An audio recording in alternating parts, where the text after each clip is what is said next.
The ACT reading section is 4 passages. You have 35 minutes to do it, which works out to 8 minutes, 45 seconds per passage. One of those 4 passages is always a dual passage. So you have passage A, passage B, and then the questions will ask you about both. So this section, like so many sections on the ACT, the biggest problem that people have with it is getting through on time.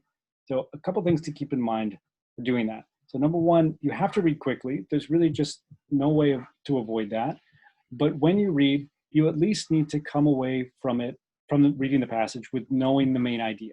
You have to know what you read. So if you come to the end of the passage and you don't know what you read, that's a problem. You're going to have to go back into the passage and do a very quick and efficient skim to get the main idea. And there's a technique for doing that that works pretty well that I'll talk about in another video.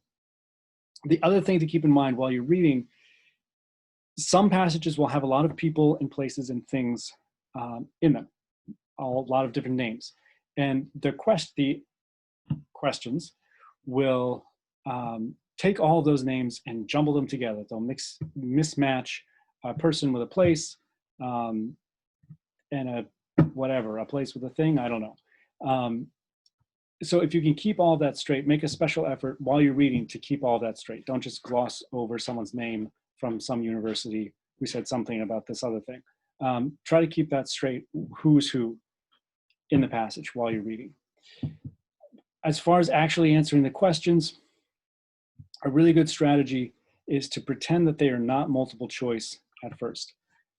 So you can physically cover your answer and then read the question and then just come up with your own answer. Decide what you think the answer should be. So you may go back to the text.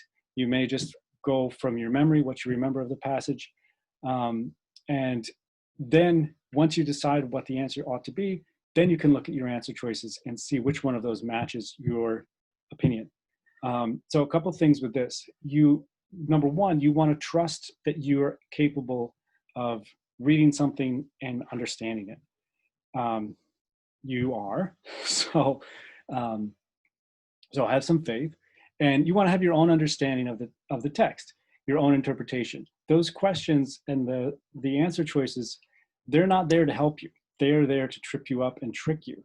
So the less time you spend with them, the better, really. And there are some other things to consider, which I don't really have time to get into here, but basically you want to know what the answer should be so that the test, all of those confusing answer choices that they come up with, those wrong answers that do a really good job of sounding right, that they don't trick you. And just the best way to do that is to know what you want the answer to be. So there's that.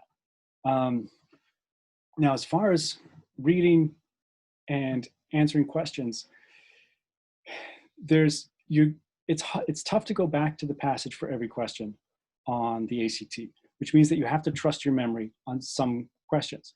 And that opens up a whole field of complicated balancing act.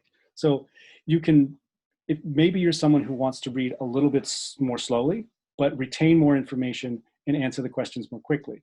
You might be someone who likes to read very quickly, but then goes back and goes back to the passage a little bit more often when answering questions.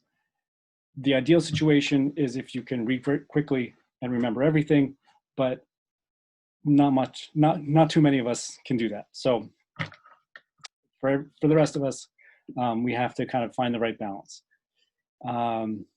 And I think that's kind of it for the basics. There's lots more to talk about, but I hope this is helpful.